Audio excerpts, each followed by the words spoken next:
तो अब पाकिस्तान, चीन और बांग्लादेश, यह तीनों देश जो भारत के बगल में फुदक रहे हैं,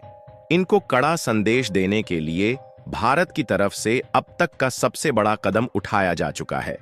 और जैसा कि हमने बताया था कि भारत के बगल में हिंद प्रशांत क्षेत्र में चीन और पाकिस्तान की उथल कूद बंद करने के लिए भारत अकेले नहीं है, बल्कि भारत के साथ जापान और रूस के साथ साथ यूरोपीय और मिडिल ईस्ट के मुस्लिम देश भी खड़े हैं।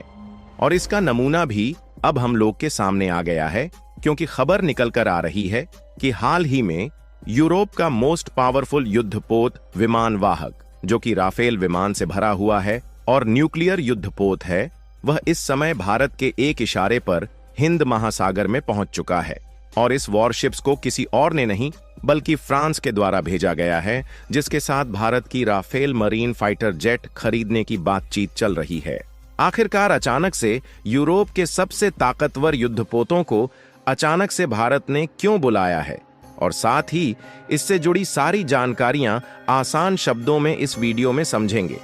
लेकिन आगे बढ़ने से पहले इस वीडियो को एक लाइक करके चैनल को सब्सक्राइब जरूर कर लीजिए, क्योंकि यह आपके लिए 1 सेकंड का काम है, लेकिन इससे हमारी काफी बड़ी मदद होती है। सबसे पहले आप इस मैप पर ध्यान दीजिए। यहाँ पर है हमारा भारत देश, जो कि एशिया की एक महत्वपूर्ण अर्थव्यवस्थाओं में से उभरता हुआ देश बन गया है। और भारत ने अपनी तकनीक और सामानों को दुनिया के कोने कोने में मौजूद देशों के साथ खरीद कर और बेच करके अपनी प्रेजेंस को लगभग सभी देशों में बना लिया है।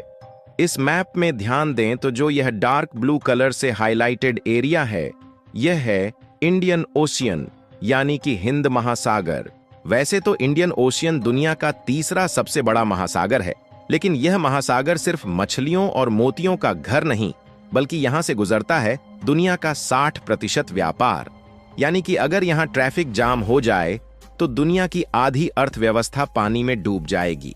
ऐसा इसलिए क्योंकि यह न सिर्फ एशिया की सबसे बड़ी अर्थव्यवस्थाओं को सर्व करता है, बल्कि पानी के जहाज पर सामानों को लोड करके यूरोपीय देशों में पहुंचाना हो या फिर वेस्टर्न कंट्रीज में इसी मार्ग का सबसे ज्यादा उपयोग होता है।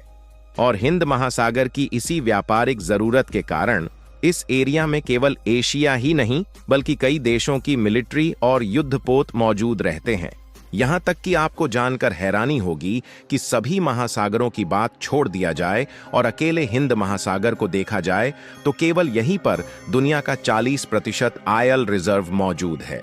यहां तक कि जो आयल टैंकरों पर भी लोड होकर भेजा जाता है, उसमें से 80% आयल इसी हिंद महासागर में मौजूद चौक पॉइंट से होकर गुजरता है। जहां हिंद महासागर की इसी इंपॉर्टेंस के कारण चीन लगातार अलग अलग कोने पर पैर पसार रहा है। और जब चीन से सवाल पूछा जाता है कि आखिरकार इस महासागर वाले एरिया में तुम्हारे युद्धपोत और जासूसी जहाज क्या कर रहे हैं, तो चीन कहता है कि हम समुद्र में रिसर्च कर रहे हैं। लेकिन चीन की आदत हमेशा से ही गिरगिट की तरह रंग बदलने वाली रही है, और चीन सामने से जैसा कहता है, पीठ पीछे वैसा बिल्कुल भी नहीं करता। और चीन की हरकतों पर नजर डाली जाए तो यह बात मालूम चलती है कि यहां पर चीन रिसर्च कम कर रहा है, बल्कि अपनी नौसेना की मुर्गी यानी कि build and road initiative door बिछाकर हिंद महासागर में बड़ी ही चालाकी के साथ पांव पसार रहा है। क्योंकि चीन हर पोर्ट को अपने नाम करने की कोशिश कर रहा है, जैसे कि कोई स्कूली बच्चा अपने बैग पर स्टिकर लगाता है। लेकिन हमारा भारत भी इंडिया और बगल में मौजूद ओशियन भी इंडियन, इसलिए भारत कहता है कि सागर में हर किसी की एंट्री फ्री है, लेकिन दबंगई नहीं चलेगी। अपनी सागर नीति security and growth for all in the region के तहत भारत पड़ोसियों के साथ मिलकर यहां सशक्त मौजूदगी बनाए रखता है। कहने का मतलब यह है कि हिंद महासागर एक हाईवे की तरह इस्तेमाल किया जाता है, इसलिए बिना इस रास्ते का उपयोग किए तो किसी का काम चलने वाला नहीं है। इसे ऐसे समझिए कि हिंद महासागर दुनिया का भू राजनीतिक थाली है, जिसमें दुनिया के लगभग सभी देश अपनी अपनी अलग अलग रेसिपी लेकर आते हैं और अपनी जरूरत के हिसाब से अलग अलग तरीके से इस्तेमाल करते हैं। लेकिन क्योंकि यह थाली तो भारत की ही है, इसलिए रेसिपी में नमक कितना कम या ज्यादा रहेगा इसे भारत तय करेगा। फिर भी ज्यादातर देश तो भारत के साथ मिलजुल कर साझेदारी के साथ इस समुद्री एरिया में काम करने के लिए तैयार हैं, लेकिन चीन कुछ ज्यादा ही चालाकी दिखाने की कोशिश कर रहा है और वह चाहता है कि थाली में नमक भारत के हिसाब से नहीं बल्कि उनके हिसाब से हो, जिसमें चीन अकेले नहीं चल रहा बल्कि बांग्लादेश और पाकिस्तान को भारत के खिलाफ और भी ज्यादा भड़काकर साथ में लपेट कर चल रहा है।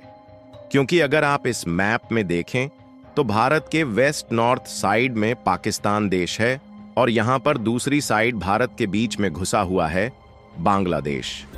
और चीन की इन्हीं गलतियों को सुधारने के लिए भारत ने एक बहुत बड़ा कदम उठा लिया है, जिसमें खबर निकल कर आ रही है कि चीन पाकिस्तान और बांग्लादेश की चिंता बढ़ने के लिए हिंद महासागर के क्षेत्र में यूरोप की सबसे पावरफुल न्यूक्लियर वॉरशिप्स ने एंट्री मार लिया है और भारत के करीब गोवा में पहुंच चुका है। आपको बता दें कि इस वॉरशिप्स का नाम है चार्ल्स डी गॉल, जो कि दोबारा भारत में 40 सालों के लंबे गैप के बाद आया है और इसे फ्रांस के द्वारा भेजा गया है।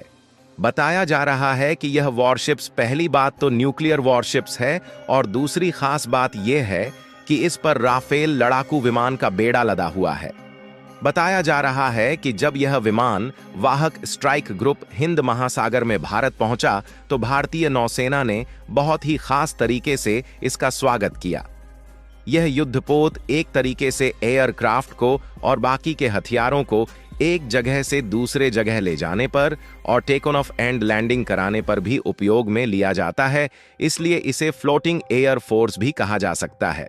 क्योंकि इसमें 30 से ज्यादा लड़ाकू विमान और हेलीकॉप्टर तैनात हैं, जिनमें राफेल एम मुख्य रूप से लोड किया गया है, जिसकी बातचीत फिलहाल में फ्रांस से खरीदने की चल रही है,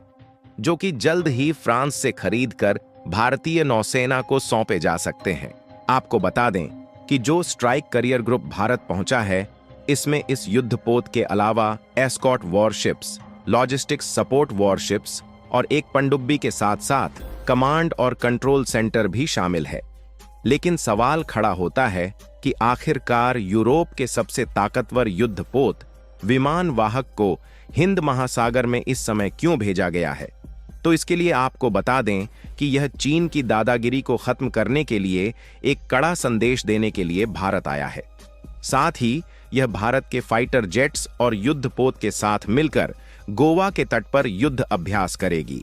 जिसमें खासकर भारत की नौसेना शामिल होने की बात कही जा रही है। और इस युद्ध अभ्यास में फ्रांस के इन युद्धपोत और हथियारों को चलाने के लिए ट्रेन भी किया जाएगा। साथ ही जो राफेल मरीन फाइटर जेट है, उनको भी चलाने के लिए भारतीय नौसेना ट्रेंड होगी, ताकि जब हम राफेल मरीन फाइटर जेट को खरीदे तो दोबारा से इसकी ट्रेनिंग लेने की जरूरत ना पड़े। फिलहाल चीन को कड़ा संदेश देने के लिए भारत की तरफ से उठाए गए इस कदम के बारे में आपका क्या सोचना है, अपनी राय कमेंट में जरूर बताएं